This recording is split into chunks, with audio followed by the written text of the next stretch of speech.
I'm Dr. Nathalie Beauchamp, and this is What the Heck, the podcast that dives into what the heck is going on in the world of health and well-being, explores how to optimize your mindset and your lifestyle, and shares practical tools so that you can achieve your fullest potential.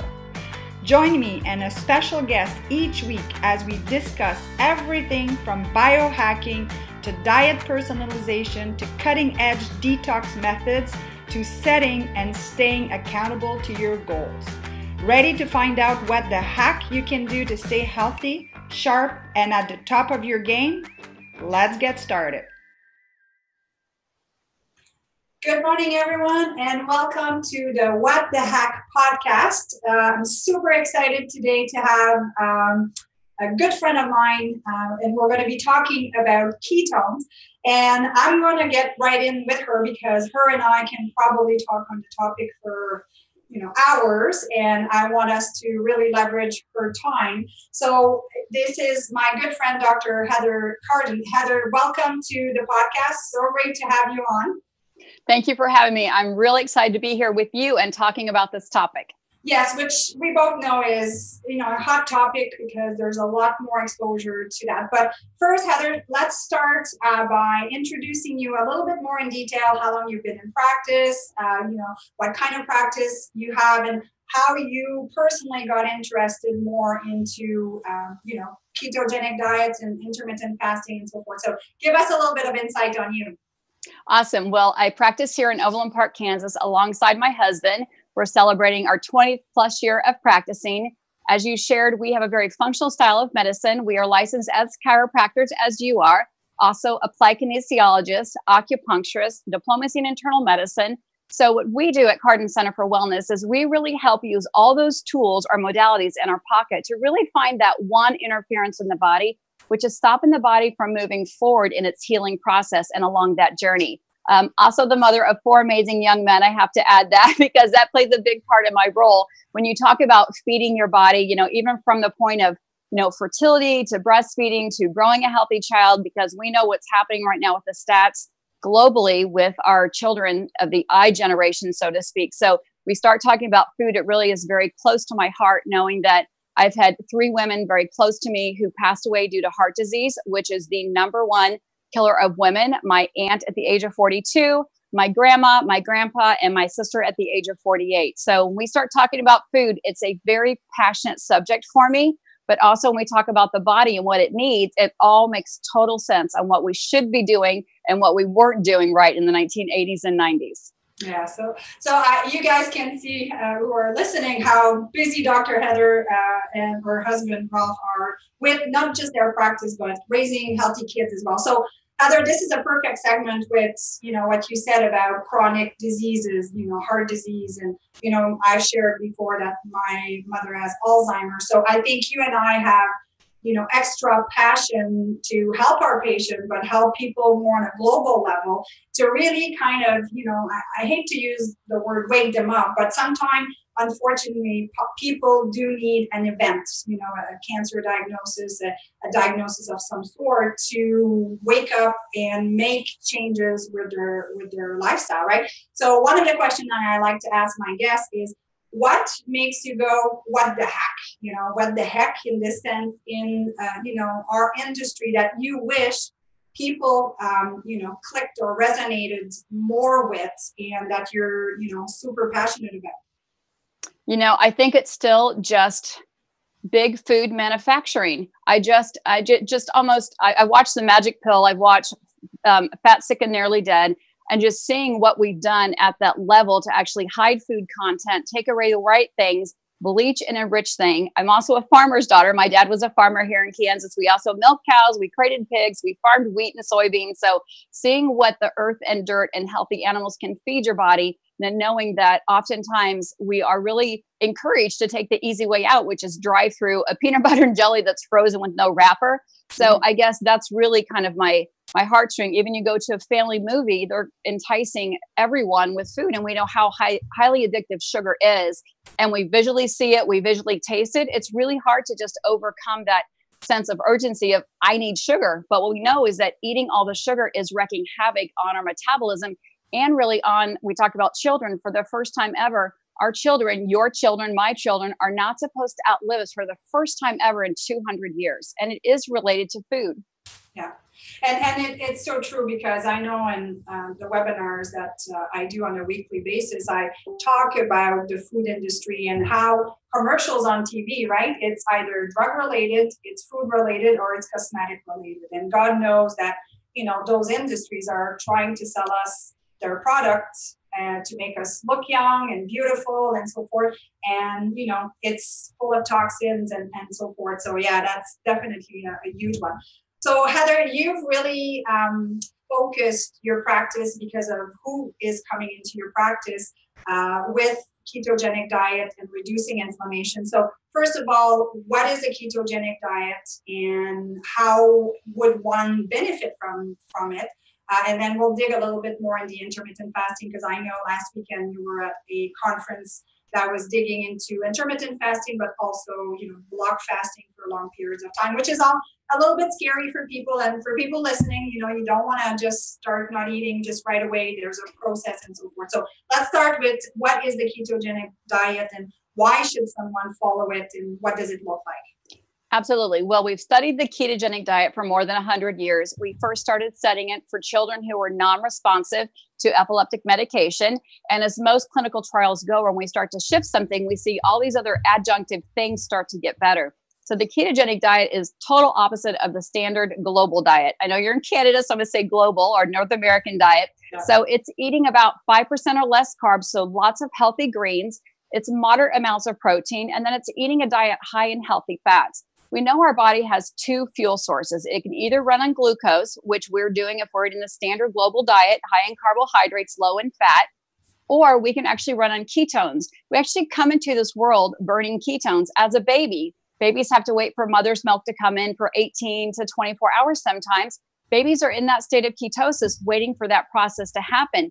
When we're in ketosis, which means our body's burning fat for fuel, our body functions the most optimal, our insulin's the most balanced. We are the most natively balanced at our immune system. Our insulin sensitivity is low.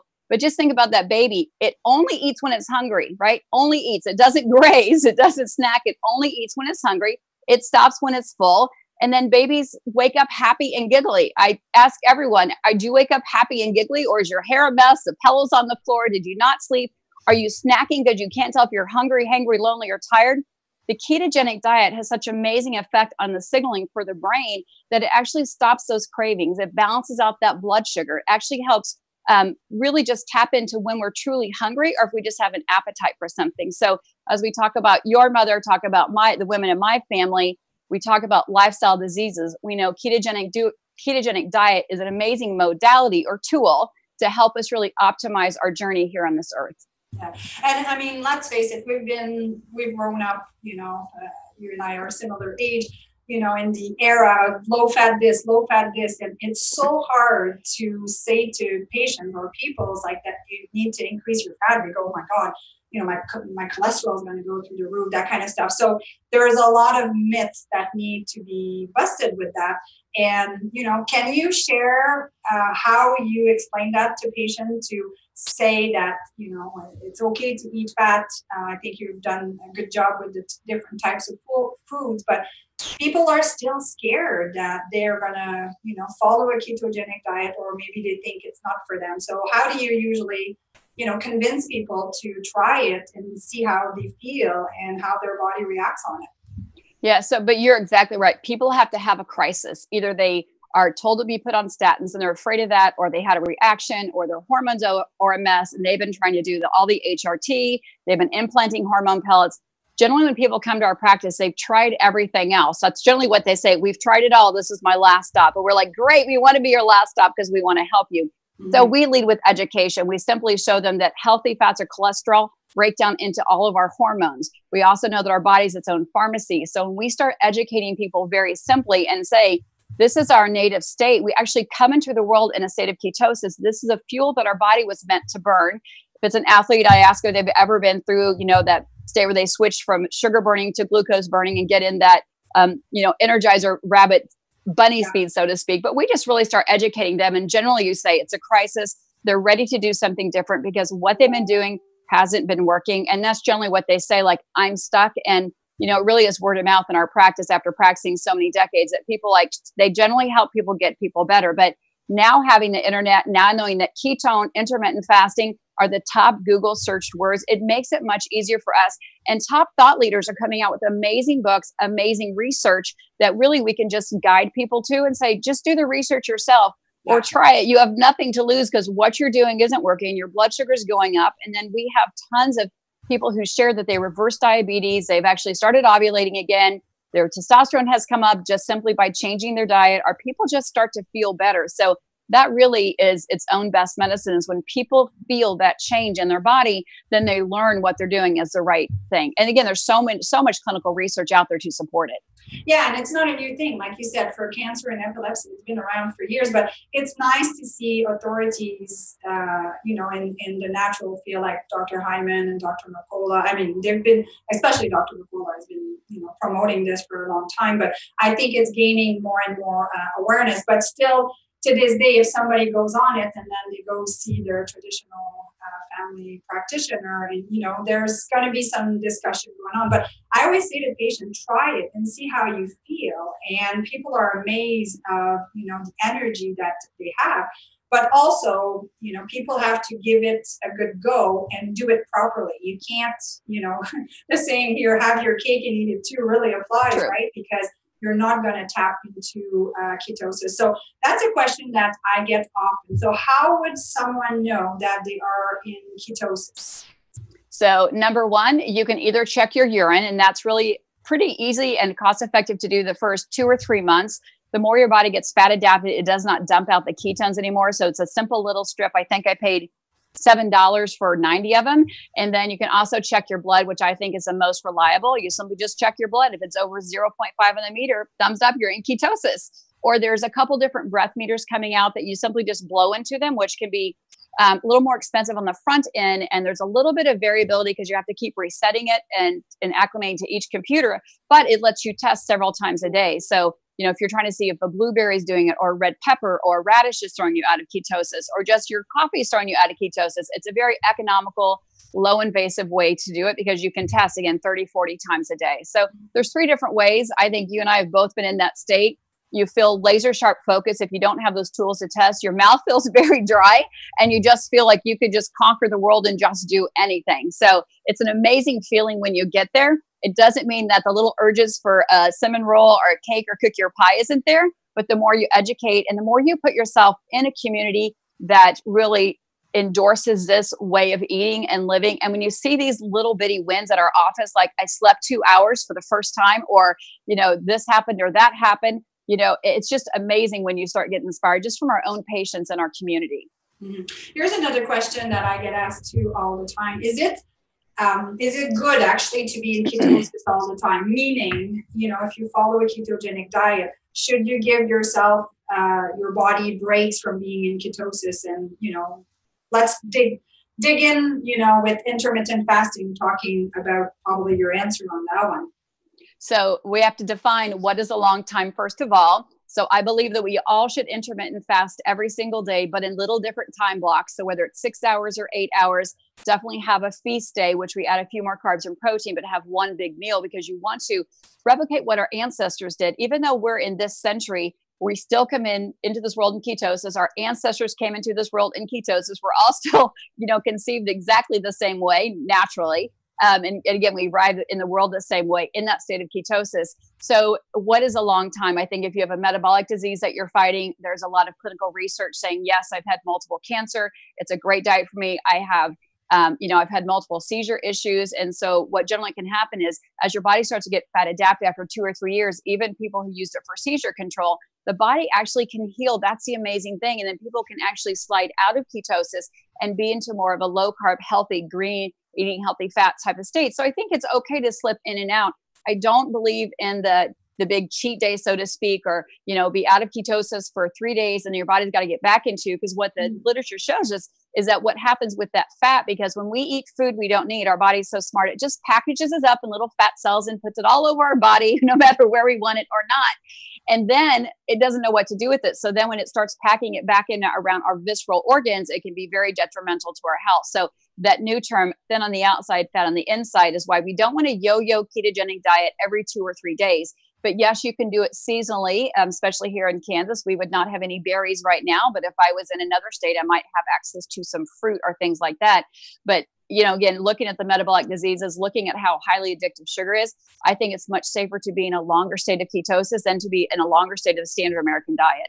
Totally agree. And people don't have to go from one extreme to the other, right? If you're slightly out of ketosis, but you're still eating tons of green and doing low carb, you're not creating inflammation in the body. And sadly, like we said earlier, people need to have a condition that they want to heal, but we want to be doing this for prevention as well. So let's talk about 3-day fasting. Let's talk about, the benefits of that. I know you were at a conference with Dr. Dan Pompa this weekend, and they were talking about the length of fasting. So enlighten us on that part. Yeah, so I love this part. So the minute that you decide you want to switch to a ketogenic diet and you drop your carbs down to 25 total carbs, the first 24 hours, your body goes through the glucose stage. In the next 24 hours, which is 48 hours, your body goes through glycogen. So you've got to burn through all that glucose in your body and in your muscles. And then and only then, our liver is so smart. Our body is so innately divine. It says, hey, I've got some energy and you're not feeding me that carbohydrate sugar anymore. I'm going to go grab some fat, break it down and make some ketone bodies. So our body can actually use that. And so that generally happens about the 48th hour optimally. But at 72 hours, autophagy starts to happen. Autophagy is an intelligent thing our body does, which means it gets rid of the old cells because it knows it's not going to have to focus on digesting food 14 hours a day. Because if we're eating and snacking, our metabolism never gets a rest. Our body's always digesting food. It doesn't have a chance to focus on making new brain cells or fighting precancerous cells. So when we can actually switch our body into that state, our blood sugar is mostly maintained. We're not craving foods. We're not hungry for foods. And then our body says, you know what, I've got some time to make some new white blood cells. So then we see our body get rid of the old white blood cells that aren't very good, then start to regenerate new ones at 72 hours. Then at 4 plus 5 days, our body makes new stem cells. We hear a lot about people doing stem cell injections. Our body can make them. We know that, again, 4 to 5 days is when our body starts to make brand new stem cells, which we all need for anti-aging. And then I forgot to mention at that 24-hour mark, our human growth hormone naturally goes up. So again, we hear a lot of people topically buying them or taking them orally in homeopathics or injection forms, but our body can make them. A 24-hour fast, women's human growth hormone increases 1,300%, men 2,000%. So a shorter fast, increase your human growth hormone, feel better, anti-age, 72 hours, get your immune system really up booted and re-regulated. And then at 5 days, you can really start to see new stem cells. Now, the research that I learned this weekend from Jason Fung was really at 72 hours. You really want to break that fast and really start feeding those body because you just made new stem cells. You just made new white blood cells. You don't want to starve them out. You actually want to start feeding them. So it's a better practice to do that 5 or 7 day, just extended fast, not 21 days. Again, you always want to check with your healthcare provider first. But the research is amazing out there from Dr. Luongo who did the fasting mimicking diet in the University of California, the longevity clinic, to Dr. Jason Fun work, to Dr. Pompa's work. Everybody's agreeing on the same page because science doesn't lie when it comes to what's happening at the cellular level in your body. So it's very, very exciting when people want to talk about remissing and reversing different disease processes, and keeping inflammation down is really the name of the game. Yeah, that's exactly what I say. It's the name of the game. So let's talk about ketogenic products, because obviously if people have done some digging on Google or whatever for ketogenic diet. So how do you use it with your patient? Because let's face it, if you tell someone don't eat for 5 days, it's going to be mighty tough. So the ketone products sometimes are good addition for someone to start the fasting. So what's your protocol in the office when you start with a patient? Right. So first, we lead with education. We give them a food list of what they can have. We give them an idea of what a food list should look like, eating healthy greens and fats. And then we kind of calculate their macros. But we ask people, if you were a smoker, could you go cold turkey? If they say, heck no, I'd need like something like a gum or a patch. Then we didn't have it before 2015. We have the option to use pure therapeutic exogenous ketones. There's only one company that makes pure therapeutic ketones. It is Prove It. I am one of their nutrition specialists and one of their reboot coaches. but it's the only one is the same isomer that our body makes. So it's the only pure therapeutic exogenous ketones. There are others on the market. I'm sure I'm going to get some mail on this, but others on the market that are racemic mixture, which means they're a right or left mixture, so to speak. But we do have the only R one. So what ketones do when you can start just putting it into your body at a water soluble, so it's already broken down, your body doesn't have to do the work. It actually helps take out that craving, helps keep the energy really focused the first really 2 to 5 days. So it's an amazing tool to help people transition over. Teaching this for decades, people often fail because sugar gets the best of them, even smelling bacon, or they overeat too much fat because they're so used to eating. But ketones are amazing signalers for our brain. So as a chiropractor, we understand that innate capability of the body. So ketones for our brain are signalers to the rest of our body, whether it's our heart, our kidneys, our reproductive organ, even moving our fingers and toes, that's all coming from our brain. Ketones provide 38% more oxygen. They provide more ATP. So when you can use an exogenous ketones transitioning over into that in order to maintain a higher level of ketones or get you in there quicker, it really gives the brain just a nice little gift to help that switch happen much, much quicker. There have been people who have not been able to get to ketosis. Either they have so much stress, they work a nighttime shift, their thyroid's off, they have a ton of inflammation. Even if they're eating everything right, they're testing day in and day out. I have a patient who was in a car wreck. She lost her pancreas and part of her colon. She just couldn't get there. So then once we started having her drink the exogenous ketones, her body said, okay, I can do this. The whole signaling started to happen. And now she can do it all by herself.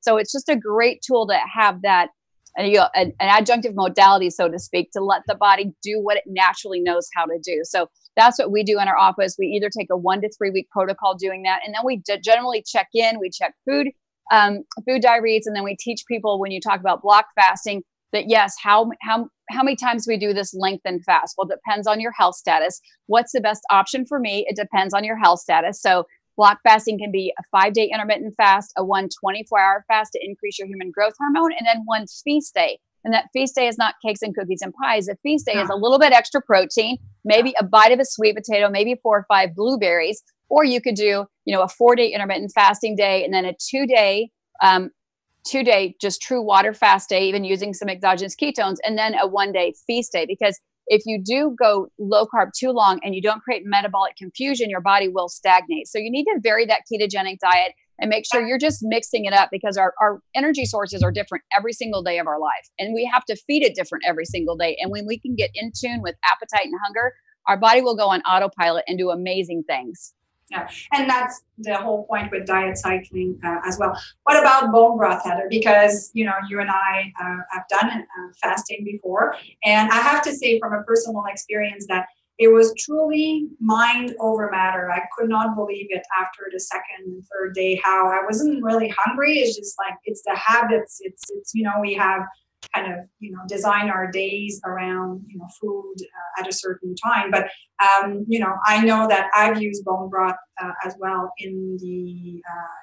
on my days of fasting. So is that something you recommend, I think, right? Yes, you can do it, especially if you know that your tendency to be low on minerals. And we always check a CBC or CMP before. So people have a tendency to be low on minerals, or they have a leaky gut situation, then it is an amazing tool to use. And Dr. Jason Fung really outlined that for me this week, in that when you're doing that fast, you want to keep it under 300 calories, under about 15 grams of protein, because even with the best bone broth, and we call bone broth God's Gatorade, it's got all that amazing collagen and macronutrients that your body needs to actually heal that gut and heal the lining of that villi. And then you want to feed the immune system. So again, you're just macro feeding those new cells and giving your body a little bit of energy to help continue to clean and sweep out at that cellular level. So my answer is yes, but I do have people test. If you are in a fasted state and so your blood glucose is 80, you drink your bone broth and it goes up, and then you know that took you out of your fasted state. So it doesn't work for everyone. But I would say for 80% of the people who don't have a tremendous amount of stress, like a firefighter, a police officer, or someone in a bad relationship, they generally can tolerate some of that bone broth in there, because you need that collagen to heal that gut. And generally when we come out of the fast and refeed, we do start with bone broth with some greens, or even some bone broth made out of fish bones, because you're getting all those amazing elements that your body needs to recycle those hormones and recycle those new cells that we just made. Yeah. Awesome. Well, like I said, I knew we could talk for a long time. So 2 last things, give us some hacks that people can do to get started on a ketogenic diet, maybe like 2 or 3 fast things that, they can start with and integrate in their daily lives? Okay. Number one, only drink water and drink half your body's weight in water. Cut out everything else. Number two, identify when you're hungry and only eat when you're hungry and eat less often. That will get you very, very far in your diet. And the third thing is sleep. You've got to get your sleep under control or you will not be successful during your day. So really work on your sleep hygiene, the blue blocker glasses, making your room a little bit colder this time of year is great for your body temperature and great for your body just to rest and repair. And at least 7 hours, no more than 9. Yeah, and the blue blocker, because, let's face it, people are on their cell phone before they go to bed and so forth. So thank you so much, Heather. How can people find out more about what you do? What's the website that they can reach you at? Awesome. So you can find me at askdrheather.net is my blog. My email is drheather, drheather@cardinwellness.com. I'm also on Facebook as Ask Dr. Heather, but it's at the Keto Doc. Twitter, Instagram, Ask Dr. Heather, just ASKDR Heather. I keep it very simple. So you can find me there, YouTube channel, Ask Dr. Heather, Twitter, Facebook, Ask Dr. Heather, all the same. So 1,000 recipes or more on my blog that are all healthy for everyone to enjoy this time of year. So again, thank you for having me here. I always love sharing information and helping people be the best version of themselves. That's awesome. And to leave, to finish our podcast, I always ask my guests, what is your favorite quote, Heather? Because I know I have many, but what's the one that resonates the most with you? So the mantra of the week, because I want to save the week because I change all the time, is to eat when you're sick, is to actually feed your sickness. And that was written from Hippocrates a long time ago. So when you're eating, are you feeding a disease or are you fighting a disease? This time of the year is cold and flu season, lots of temptation, lots of family gatherings. So to eat when you're sick is actually to feed your sickness. So if you're sick, make sure that you're feeding your body, not making it worse. Yeah, I've never heard that one. That's an awesome quote. So thank you so much, Heather. And for the people that are watching this, this is a copy of my book with, thumbs up, Hack Your Health Habit. And what we're going to do is I have a chapter on the ketogenic diet in my book. So if you text to this phone number, 1-716-203-1356, the word keto, Keto, what we will do is we will send you the transcript of this episode, but also chapter 14, section 3 of my book that talks about the ketogenic diet. And the book is for sale on Amazon and many different platforms. I think for the people that are confused about a lot of those things we talked about, it could shed a lot of insight. So thank you very much, Heather, to share your wisdom with us. Next week, I will be hosting the podcast and we will be hacking some more aspect of our health, and hopefully you can join us on this episode. So this was Dr. Nathalie Beauchamp. Thank you so much for tuning in, watching, and writing comments. I know I always go back to make sure that I answer because we can't do everything all at once. And hopefully you can tune in for next week's episode of What the Hack podcast. Thank you very much.